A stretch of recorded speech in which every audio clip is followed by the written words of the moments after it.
English medium اسکولوں میں بچوں کو چاکلیٹ دی جاتی ہے اور مدرسوں میں بچوں کو مرغا بنایا جائے۔ کیا ایک بار بھی رحمت دو عالم نے ایک چپت بھی کسی بچے کو ماری تھی؟ کسی طالب علم کو سبق یاد نہیں، اس کو مرغا بنا دوں، کیونکہ مرغا کھاتے کھاتے مرغا دیکھنے کا بھی شوق ہو گیا، اس کو مارو۔ حفظ کے درجے میں جو پٹائی ہوتی ہے، اے اللہ ہر شریف مسلمان کے بچے کو محفوظ رکھے۔ وہ ایک باپ اپنے بچے کو مدرسے لے جا رہا تھا، سڑک کے دوسری طرف ایک کسائی بکرے کو لے جا رہا تھا، بکرا میں کر رہا تھا۔ تو بچے نے پوچھا، ابا یہ بکرا کیوں چلا رہا ہے؟ تو ابا نے کہا، بیٹا یہ بکرا سمجھ گیا کہ ابھی کاٹے گا یہ کب بخت، اس لیے بیچارہ ڈر کے مارے چیخ رہا ہے۔ تو بچہ بولا، ابا میں تو سمجھا تھا مدرسے لے جا رہا ہے۔ اس طرح بچوں کی تعلیم ہوتی۔ اسی لیے ہر حفظ کرنے والا لڑکا یہ طے کرتا ہے کہ ٹھیک ہے میں بھی بنوں گا حافظ، میں بھی استاد بنوں گا، میں بھی خوب ماروں گا۔ اب استاد کو تو مارے گا نہیں، معصوم بچوں کو مارے گا، ان سے بدلہ لے گا۔ ماشاءاللہ بالسند المتصل الى الاستاذ الامام ضرب یضرب ضربا فهو ضارب۔ کیا طریقہ ہے بھائی؟ زمانے کے حالات بدلتے ہیں، بدلتے ہوئے حالات کا شعور ہونا چاہیے۔ انگلش میڈیم اسکولوں میں بچوں کو چاکلیٹ دی جاتی ہے اور مدرسوں میں بچوں کو مرغا بنایا جائے۔ کیا ایک بار بھی رحمت دو عالم نے ایک چپت بھی کسی بچے کو ماری تھی؟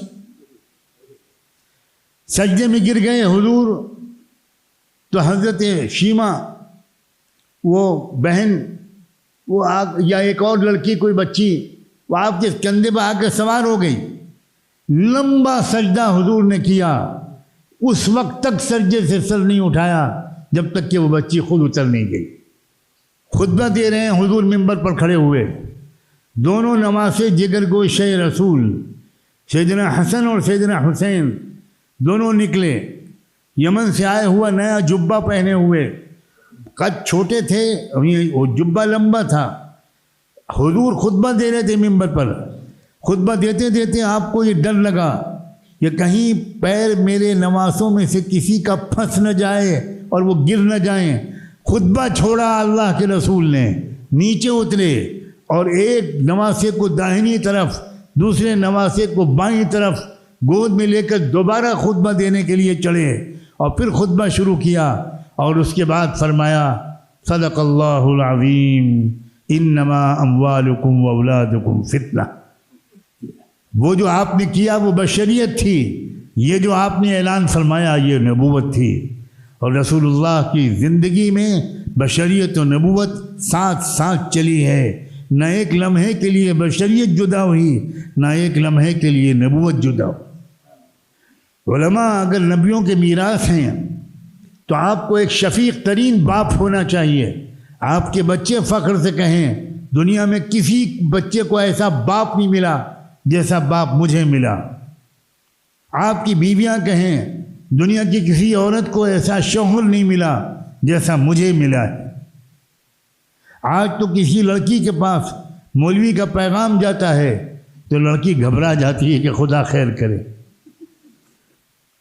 ایک بوڑھی عورت تھی، اس کو اس کے شوہر نے طلاق دی، طلاق طلاق طلاق طلاق طلاق، ماشاءاللہ سینچری مارتے ہیں سچن ٹینڈولکر کی طرح۔ اچھا، اور ایک اور بات ہے، طلاق دینے کے بعد آپ ہی کے پاس آتے ہیں، اس سے میں طلاق دے دی تھی، کوئی شکل کیجیے، پرسوں سے چائے نہیں ملی، اس لیے کچھ کیجیے، کوئی طلاق غصے میں آ گئی تھی، کچھ کیجیے۔ مولانا مفتی صاحب ہم تو آپ کے مدرسے کو چندہ بھی دیتے ہیں، کوئی فتویٰ دے دیجیے نا، کچھ رعایت کیجیے، یعنی مفتی صاحب آپ جہنم میں جائیے، مجھے میری بیوی واپس دلا دی۔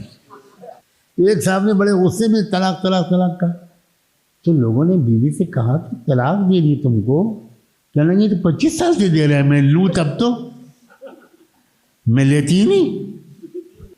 وفوق كل ذي علم علیم۔ امت کو تربیت دیجیے، امت کو قریب کیجیے، ملاقات کا ایک وقت خاص کیجیے، وقت کی پابندی کیجیے، نوجوانوں کو بلائیے۔ جو ہمارے دانشور حضرات ہیں ان میں بھی بڑی خوبیاں ہیں، اور میں جاتے جاتے یہ بات کہنا چاہتا ہوں کہ وہ لوگ جو بہت سے دنیا کے ملکوں میں رہتے ہیں وہ آپ کے ملک سے اچھی امیدیں رکھتے ہیں۔ اس موقع کو ہاتھ سے مت جانے دیجیے۔ بہت خوبیاں ہیں آپ کے اندر، محبت ہے، تواضع ہے، ذرا سمجھداری میں اضافہ ہو جائے۔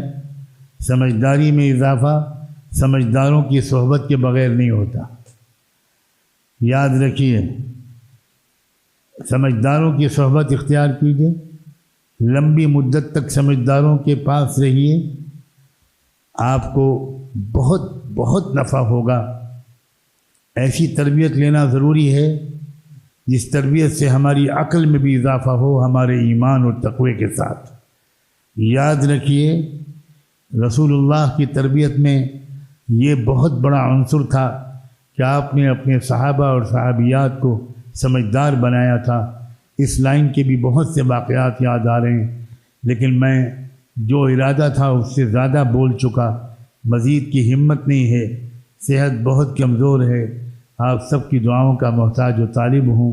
اللہ تعالیٰ آپ کے رتبے بلند فرمائے، آپ کے یہاں ایک اتحاد بین المسلمین کا ایک منظر دیکھنے کو ملے، ایک منظر دیکھنے کو ملے۔ امت کے مختلف مسالک میں مختلف رنگ ہیں، ان رنگوں سے، ان پھولوں سے ملا کر ایک گلدستہ بنا دیں۔ اس بات کی کوشش مت کیجیے کہ سب لوگ آپ کی کاربن کاپی بنیں، اس کی کوشش مت کیجیے۔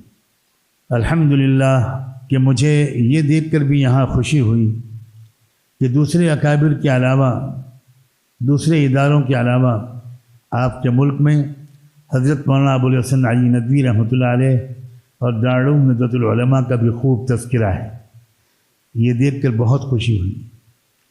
دارالعلوم ندوۃ العلماء بلکہ انجمن ندوۃ العلماء بنی ہی تھی، اس لیے اس کے دو مقاصد تھے: امت کے مختلف جماعتوں، مسلکوں، سب کو اکٹھا کرنا، سب کو جوڑنا، اور دوسرا ہمارے مدارس کے نصاب و نظام تعلیم میں ایسی تبدیلی لانا جس تبدیلی کو زمانے کی تبدیلی ضروری قرار دے رہی ہے۔ میں یہ محسوس کر رہا ہوں، اللہ کا شکر ہے کہ یہ فکر آپ کے ہاں عام ہو رہی ہے۔ اگر سلیقے کے ساتھ ان دونوں چیزوں کو پیش کیا جائے تو کسی کو بھی اس کے قبول کرنے میں تردد نہیں ہوگا۔ کوئی یہ نہیں کہے گا کہ امت میں جھگڑے ہونے چاہیے، اتحاد نہیں ہونا چاہیے، رابطہ آپس میں نہیں ہونا چاہیے۔ کوئی یہ نہیں کہے گا کہ 500 سال پہلے ہم جس طرح پڑھاتے تھے آج بھی اسی طرح پڑھاتے رہیں۔ یہ کوئی سمجھدار آدمی اس کی رائے نہیں دے گا۔ ہمیں نئی مثالوں کی ضرورت ہے اصول فقہ میں، ہمیں نئی دلیلوں کی ضرورت ہے فقہ میں۔